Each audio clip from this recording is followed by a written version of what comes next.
LGBTQ2S. So happy to be one of us, 'cause that's love.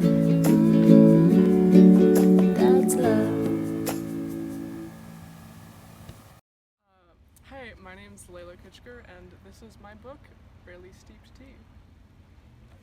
Barely Steeped Tea is about it's about this high school aged girl named Viola Bailey. She's been going through school just kind of flying under the radars, mostly expecting to just keep doing that. In band, she befriends these two people, these two band nerds, Sam and Stephanie, and then a bunch of other things come with them. Well, Viola realizes she might have a crush on Stephanie. That's the plot of the book. She's going through school and is like trying to figure out where she fits in the community, trying to reckon with that experience, deal with the friends and family's sort of reactions to it, and also the fact that, does Stephanie like her back and all that. I wrote it probably for LGBT people, but also anyone who, wants to know. It's very real. I tried really hard to capture the experience of realizing you're gay in 120 pages or something, which is so not realistic. But I tried to bring all that in and show the storyline that Viola's going through. And it's very personal. It's written in first person, so it's what she's thinking all the time. And I wrote it when I was still in high school. Actually, so I read Leah on the Offbeat by Becky Albertalli, and I was like, I can write a high school book. It's I can do that because I'm in high school, so I should do that before I'm out of high school, and so I did. And you know what, I wasn't that out when I was in high school. I was kind of out, I had a girlfriend, but we were not really obvious about it, I guess, and I still had longer hair then. So it was I kind of conformed a bit more, and so not a lot of people knew except for my friends, and anyone who I guess saw me and my girlfriend holding hands. They might put two and two together. I wore a suit to grad, so it was kind of hey, can I swear? I was fuck you, anyone who was in high school who was, no one was particularly outwardly homophobic to me, but there's lots of microaggressions and stuff in just the day-to-day life. The vibe of there is just horrible, and so going to grad and being I'm here, for the lack of a better way, I'm here, I'm queer, sort of thing. It felt okay, now I can be me. I published under a pseudonym mostly for fun at the start, and I just feel Coda Robertson is the name of an author. So this isn't really much haha, unveil this, I wrote this book, Coda Robertson is me. People knew that already, So this part that I'm gonna read it's right after this moment when Viola kind of has a, that realization moment when you're oh my god, I think I have a crush on this person, I think I might be gay, and it's this weird mix of emotions of pride and excitement, but also fear and confusion. And I was trying to capture all that. She goes to talk to her older sister, Sage, who identifies as pansexual. So, she already knows her family is accepting and stuff. That's not a worry. It's just the deal with figuring out herself. And so she talks to Sage. That's the bit I'm going to read out. Sage, I knock on my sister's door, pushing it open slightly as I do.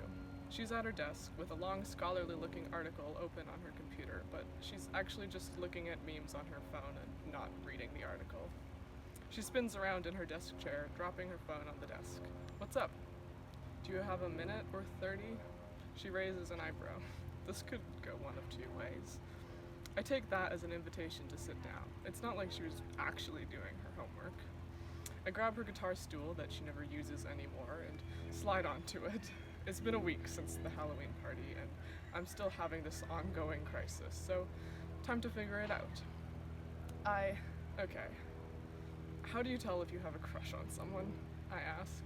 Sage spins herself around once in her desk chair and shrugs. I didn't really like the first guy I dated, so that's a dud. The first girl I liked was straight, so I turned around really quick on that one. I don't know. I think you feel it, I stare at her. She straightens up.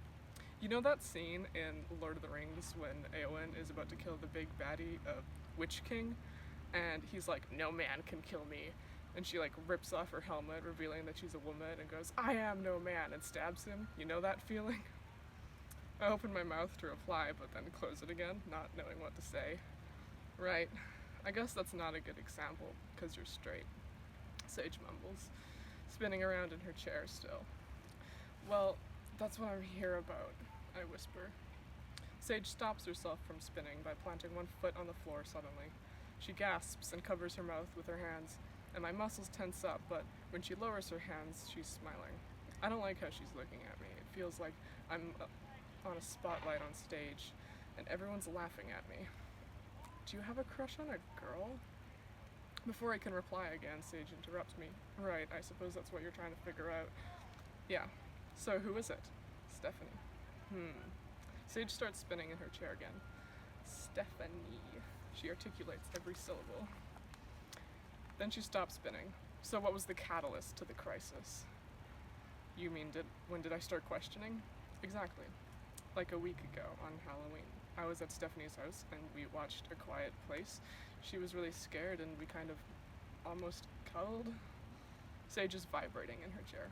I guess I just really like her. I finish. If you like a girl, then you're probably into girls, Sage says flatly. But I've liked guys in the past. There was Jason and Ben. When you liked Jason, you were in the 4th grade. I don't think that counts. Ben was your friend at that summer camp, so I mean, did you actually like him? I sigh, exasperated. I don't know, Sage. That's what I'm trying to figure out.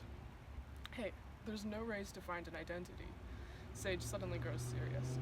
I had a crush on a girl in like the 7th grade, and then immediately ignored it, and I spent a long time being repressed. It sucked. Don't ignore your feelings, and also don't be quick to find an identity. I mean, look at me. It took me 4 years to decide that I liked calling myself pansexual. Some people take decades. Just don't repress yourself. But what if I'm not... What if I'm faking? Those words. Dude, if you were faking, you'd be aware of it. You'd be thinking shit like, today, I will talk about having a crush on a girl so that people will think I am gay, even though I am not. But like, it's okay not to know. It's okay to just not be straight. There's no pressure to figure everything out really quick. You just realized you have a crush on a girl. Give yourself some time. But I stumble on my words. I know what I want to say, but I'm afraid to say it out loud. I don't want to be gay. The words are heavy on my tongue. Sage sighs quietly. You don't really get a choice in the matter. I already knew that, of course, but the words dig into my chest. I don't want to be gay. I don't want to be one of those people at Pride wearing their flags on their backs and kissing their partners in front of anti-gay protesters. I've always wanted to just fly under the radar, to survive, to manage. I don't like it when people really know me, and I definitely don't want people to know me for something like this. I don't want people to see me and just see a gay person, or whatever I am.